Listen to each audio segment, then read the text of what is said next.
Halo guys, balik lagi di channel Bang Gendul ya. Kali ini aku lagi ada di custom ROM Havoc OS 4.19 unofficial. Ini Android 11 di modif sama Kang Jaki. Nanti kalian bisa download, linknya aku taruh di deskripsi video ini atau mungkin ada di kolom komentar ya. Oke, secara garis besar aku suka custom ROM ini karena dipakai itu stabil. Aku masih belum nemuin bug di custom ROM ini. Aku sudah pakai sekitar hampir 2 hari mungkin ya untuk custom ROM ini. Wes enak lah, lancar pokoknya. Dan untuk hasil skor Antutunya itu dia dapat gede ya, dapatnya 186.000 sekian. Wow, kalian pasti heran ya kalau ada wired yang dapat skor Antutu kok bisa sampai segini. Nanti bakalan aku jelasin di belakang, makanya disimak terus, jangan kemana-mana.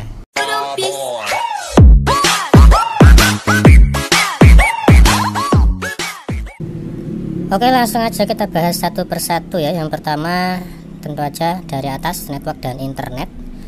Di sini untuk private network tipe tentu saja sudah banyak pilihan untuk AOSP ya soalnya.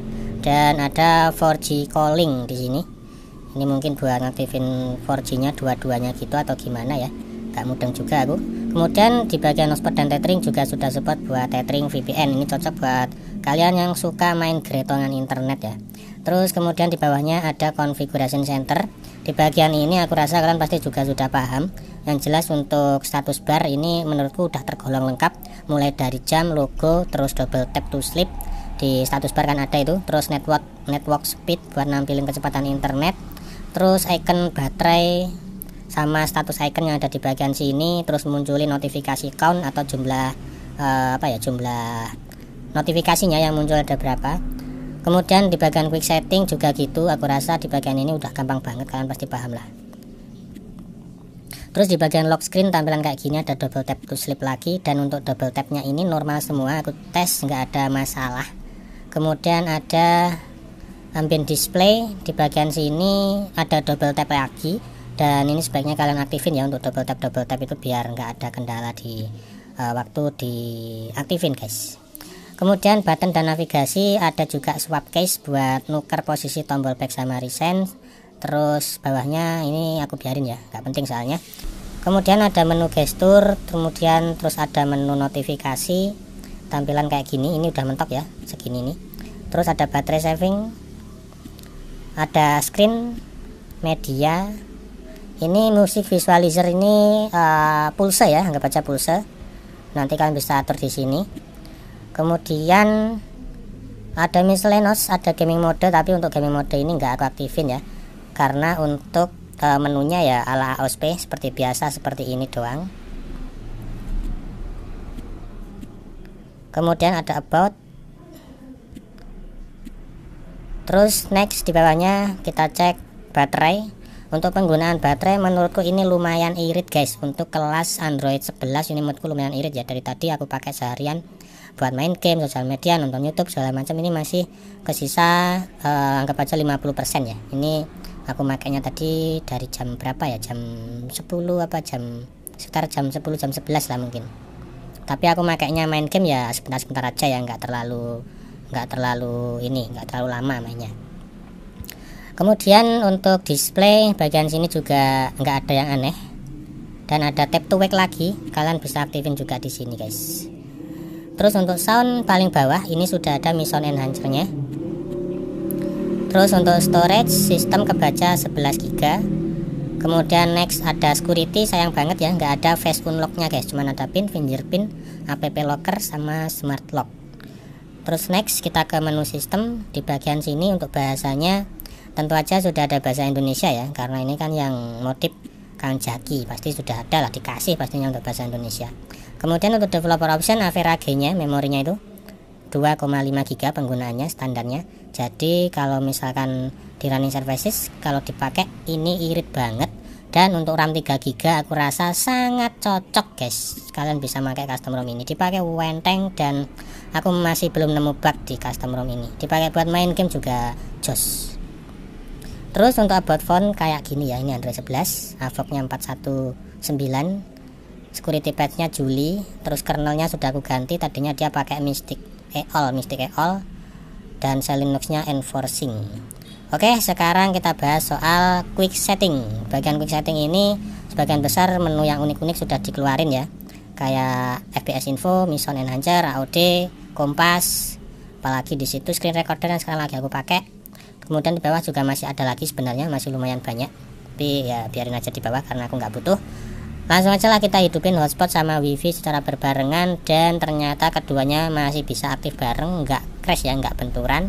Kemudian untuk naik light ini atau mode malam ini berfungsi normal. Mungkin di layar kalian bakal biasa aja, nggak kerasa kelihatan berfungsi, tapi percaya aja ini berfungsi normal guys ya.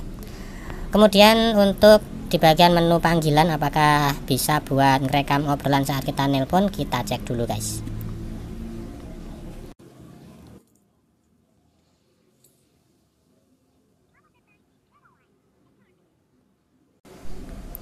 Oke, ternyata nggak ada fitur buat ngerekam obrolan saat kita nelpon.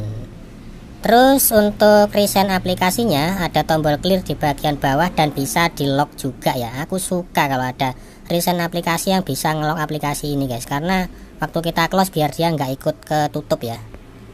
Terus terakhir soal AnTuTu benchmark sama CPU throttling, aku tadi sudah sempet sempat screenshot untuk kernel bawaannya itu yang ini 4.4 Mystic All, dan untuk hasil CPU throttlingnya lumayan oke, tapi ini belum overclock ya. Untuk kernelnya udah lumayan stabil. CPU throttlednya 95% dari maksimal performa. Kemudian untuk hasil skor AnTuTu pakai kernel bawaan.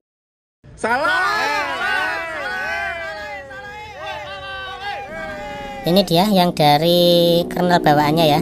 Ini belum aku ganti, dapatnya kayak gini, dan aku ngetesnya itu waktu sambil ngecas ya guys, sambil ngecas aku tes, jadi suhunya hangat normal itu, soalnya aku sambil ngecas. Kalau nggak sambil ngecas pun sebenarnya ini adem guys, masih terbilang adem.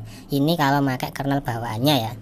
Terus kalau udah aku ganti pakai si Deagle V13, hasilnya kayak gini tadi, seperti yang udah aku tunjukin di awal, 186.000 sekian.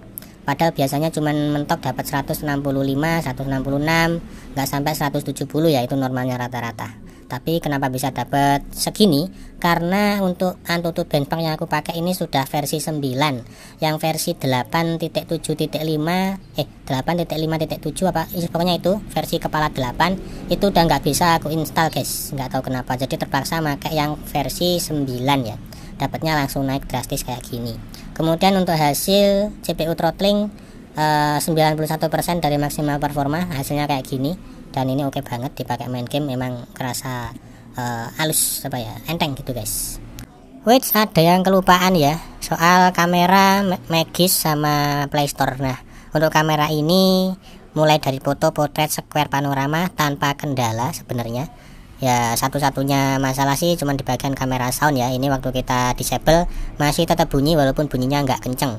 Untuk watermark sama timestamp ini dia bisa muncul normal, tapi nggak ada fitur fingerprint shooternya ya di bagian bawah.